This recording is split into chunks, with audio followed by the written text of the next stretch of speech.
Hey everyone, it's Alissa.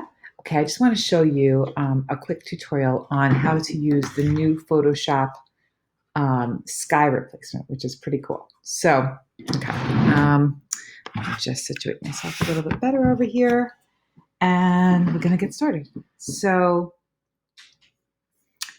if you see, oops, I better move myself. Move that over there. So if you see here, you'll see that this is my image that I had posted in the group.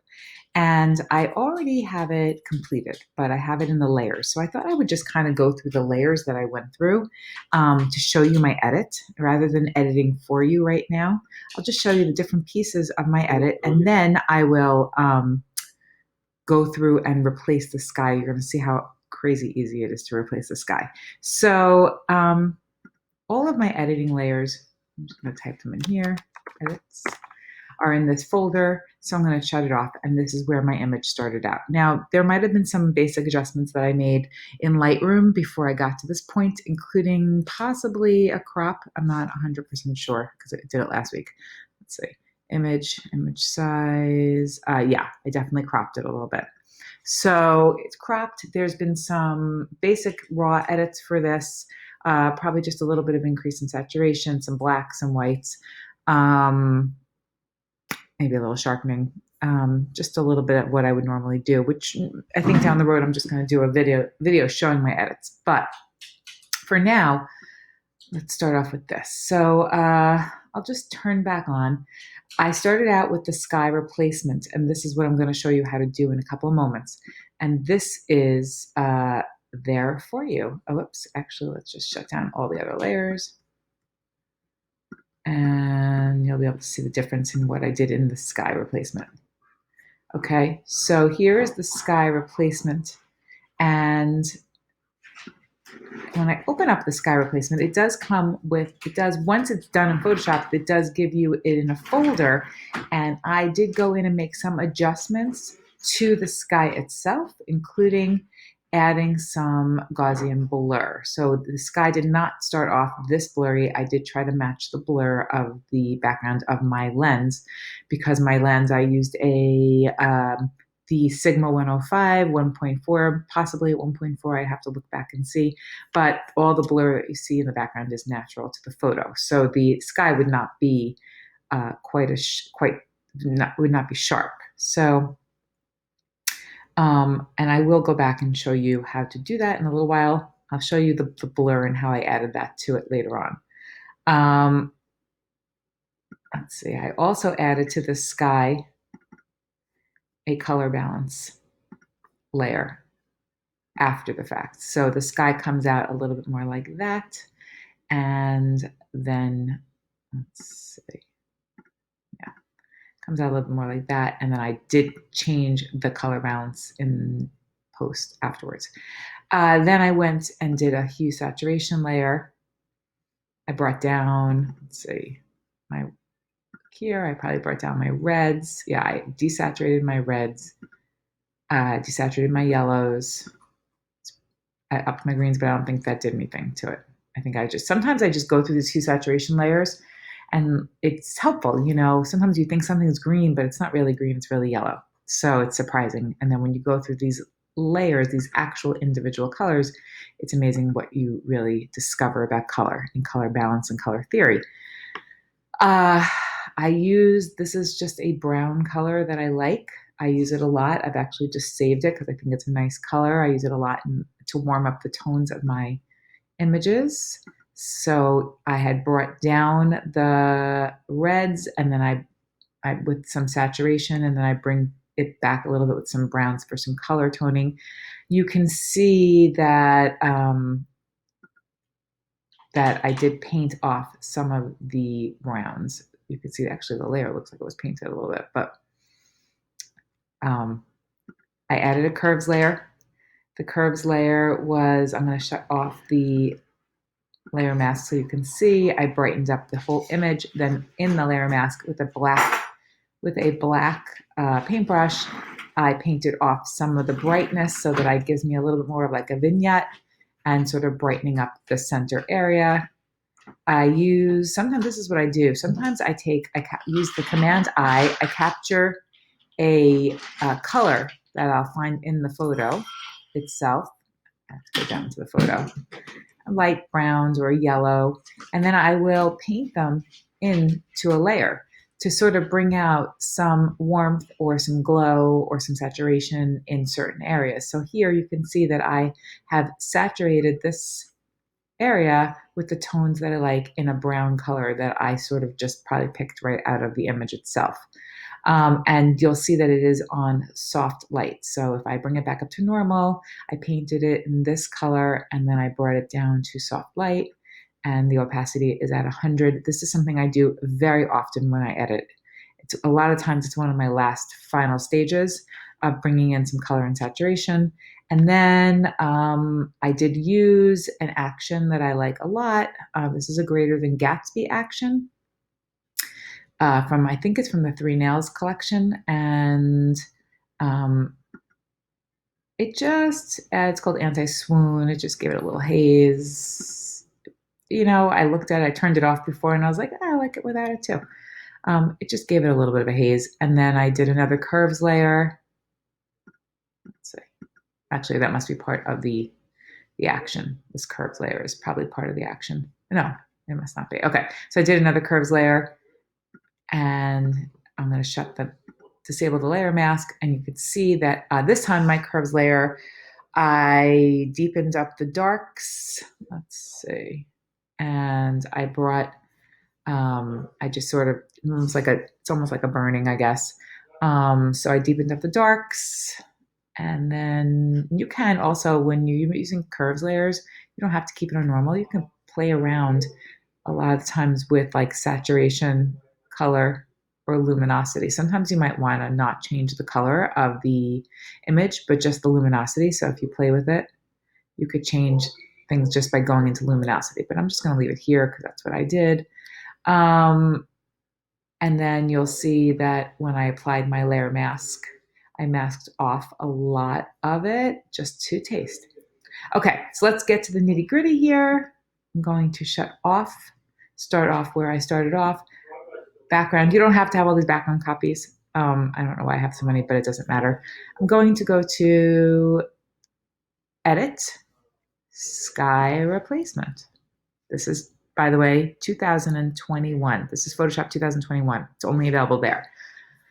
And when you open it up, you'll see it has skies, and it's very intuitive, and it usually opens up to the last sky that you use. So this was the sky that I used, but if you open it over here, you'll see that it comes with prepackaged with a bunch of different skies that you can just kind of test out.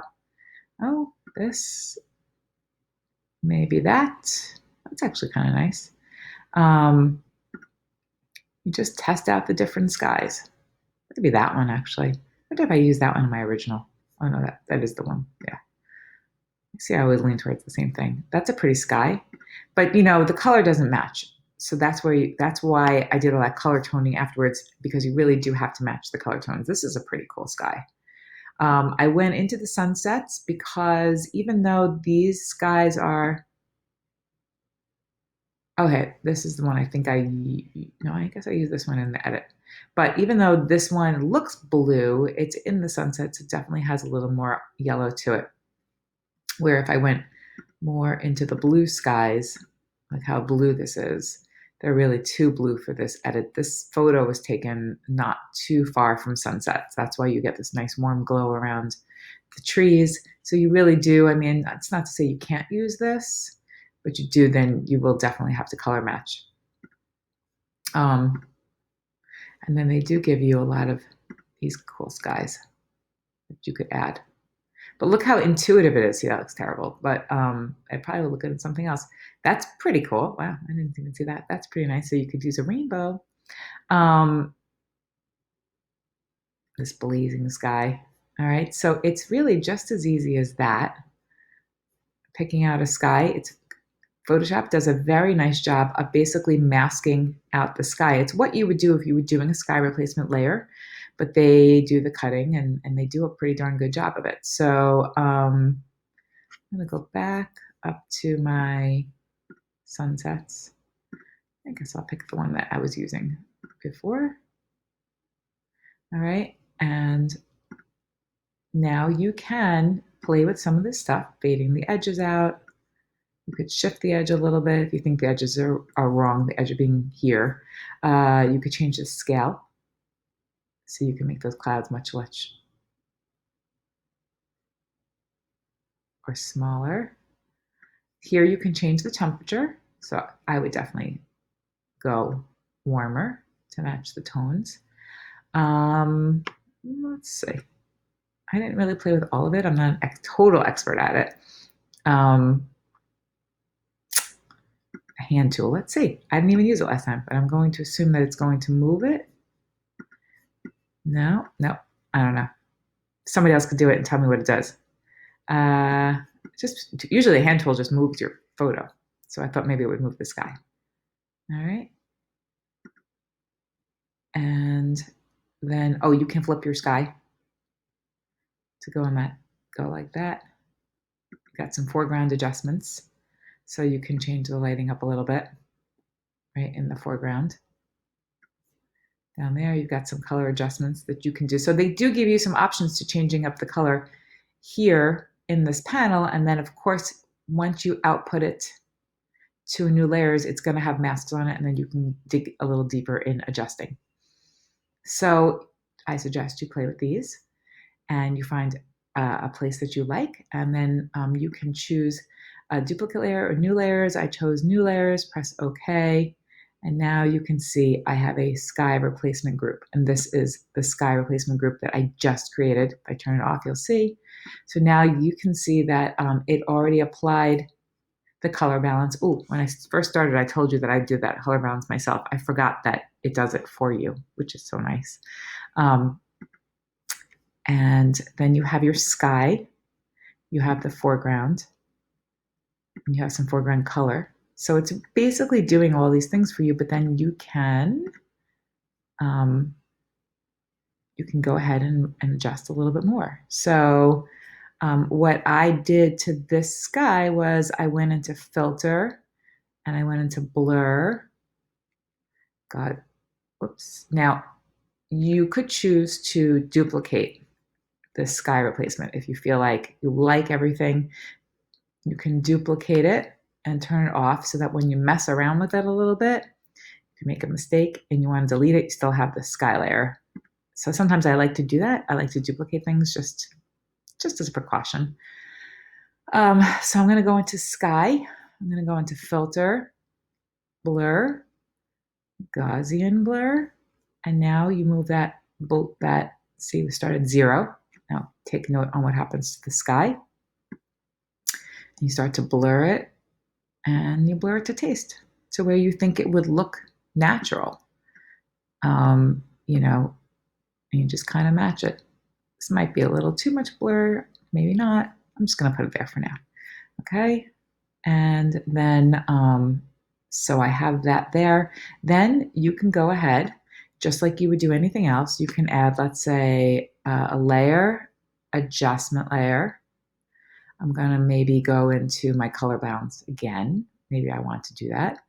And although it's actually embedded in there for you, so you don't really have to. But if I use previous layer to create clipping mask, it's just going to clip it to my sky replacement. Press OK. Maybe I want to go a little deeper. Maybe I want to change my sky and make it look like that. Oh, very cyan. Or like that. Got a burning red sky like we're on Mars. So you can play with your color balance. Maybe you want to add some more yellows into your highlights. Maybe you want to add some more blues into your shadows. Maybe a little cyan into your shadows, although I don't think this picture calls for that at all. And you can play around with your midtones, maybe just warming up the whole thing. You just play around with it. Now, this looks pretty good to me, but it doesn't really match, which is why I went through all the rest of the color matching that I did to get to the point where, it's to get to the point where I like it and I think that the sky looks the way I want it to. Remember, you're artists, right? So when you're doing stuff like this to an image, this is your artistic expression, right? So somebody else might look at it and go, yeah, no, that sky's not blurry enough, or too blurry, or I don't like your tones. It's okay. You know, I mean, sometimes I take a step back. I go to sleep at night. I wake up the next morning and go, oh, you know what? I don't like it either, you know, or I wake up in the morning and go, you know, I really like that one. So, but, you know, a lot of it is just your own feel and it's how you like it. And that's okay. So doesn't mean we can't learn and grow from each other's, you know, critiques. Um, but you can also listen to what you want to listen to and say thank you, and then use what you want from what people tell you and throw out stuff that you don't like. Because that's kind of how I do it when I ask for critiques. So yeah, let's see. Just playing around with that color balance. So that's really it. So I just applied the rest of the edits that I had shown you in the beginning, and that's pretty much how you use the sky layer, the Photoshop 2021 sky replacement. Thanks for watching, you guys.